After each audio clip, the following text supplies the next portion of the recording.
Hello and welcome to Unpacked. I wield the power of the Wolf Slayer, Lobera Supreme.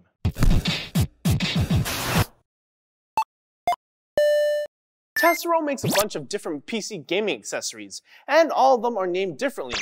For example, mouse pads are named after shields, headsets are named after helms, mice are weapons of certain gods, and keyboards are famous swords. So in this case, the Lobera was the sword of King Ferdinand III. The word Lobera in Spanish means wolf slayer. So that's pretty cool. Maybe Tesoro in the future will make an Excalibur. Moving on, Tesoro actually offers two versions of the Lobera. The regular Lobera, which we don't have a sample of, is a membrane keyboard meant to deliver the same sort of experience you would get from a mechanical keyboard. But the one that we do have is the Lobera Supreme. And you might have guessed it from the box shot earlier, this is the mechanical version. But these aren't your ordinary cherry switches. Oh no, in fact, they're not even cherry MX switches at all. They are kale switches. And not only are they kale, but they are RGB backlit. Finally, this means you can have any backlight color that you want. Now the keyboard has very little flex considering its plastic construction, and it is super heavy. The cable here is braided and is about 6 feet. And as you can tell here, it has optional microphone and headphone inputs and 2 USB plugs.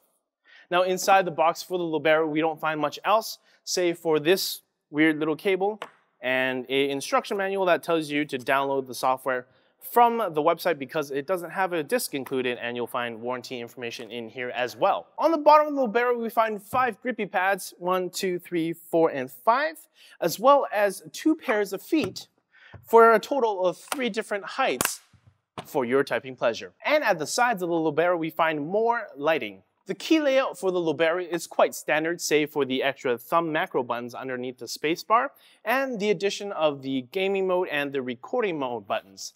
Now with the gaming mode button, you can switch from the regular profile to your preferred gaming profile, and it locks the Windows key. And with the recording mode, you can actually record macros on the fly. Another feature that gaming keyboards are starting to have as standard now is the inclusion of the USB hub and headphone and microphone input. But the Lobera offers a little bit more than the norm. They have included the first ever DC in jack so that if your USB devices need more power, you can get some just by plugging in the optional DC in power cable.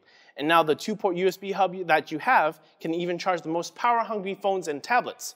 That's where the cable from earlier comes into play. Now let's go over some of the function keys. So we've got the standard media keys with mute, volume down, volume up, play, pause, previous track, skip track, and the next set of function keys are profile switches. So you can switch through profiles 1 through 5. Now personally, I won't be using these for macro profiles or game profiles. I'll just be using them as backlight profiles. What? I'm superficial, okay? Don't judge me. Moving along, we have the function key for key rollover. Now, you can switch either between 6 key or N key rollover. That's pretty cool. And the final function we have here is brightness. There are a bunch of settings. There's low brightness, high brightness, there's breathing. Then what we have is what I like to call gaming and gaming plus lighting modes. So with all these features and colors, this could be the perfect keyboard, right? Maybe. Here are a couple gripes I had with the Lobera. First off is a very minor complaint. I would have liked a little nub or some sort of definitive texture so I could distinguish between the thumb macros. I can see myself hitting the wrong ones if I were gaming. Now, next up is the software. While I know that Tesoro down the road definitely will have future updates for their keyboard configurator, I felt that the program was difficult to use at times without consulting the website, and it took a while to apply changes to the keyboards in terms of macros and color changes. And it actually took me a while before I found the little button that allows for color customization. Speaking of colors, I didn't find a way to have each individual key be lit a different color. For the time being, it just seems like it's just full color illumination, and I'm fine with that, because that's still cool. But my major gripe was color uniformity. Is that even a word? It must be. While the overall appearance of the LEDs are of one color, if you look close enough, it seems like each switch has its own version of that color. And it's kind of trippy, but maybe through an update, this won't be an issue.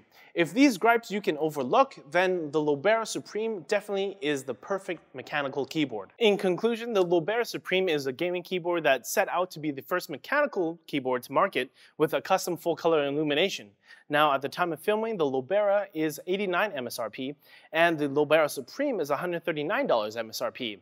And with the Supreme, they will be offered in black, brown, blue, and red switch flavors, so no longer will gamers be forced to choose a specific color for their gaming keyboard. Now I would like to give a big shout out to Jeremy from Tesoro for being kind enough to send us these samples for us to check out. And yes, I did say these samples because, drum roll, we are giving one away. Yes, you have a brown or a blue switch version to choose from. One lucky winner will be picked, so leave a like and a comment down below letting us know what's your perfect keyboard combination. List the switch color and the backlight color. For example, I like blue switches with a white or purple LED, but you can comment on anything you like really, no pressure. Don't forget to subscribe if you're new guys and share the video. We'll see you later.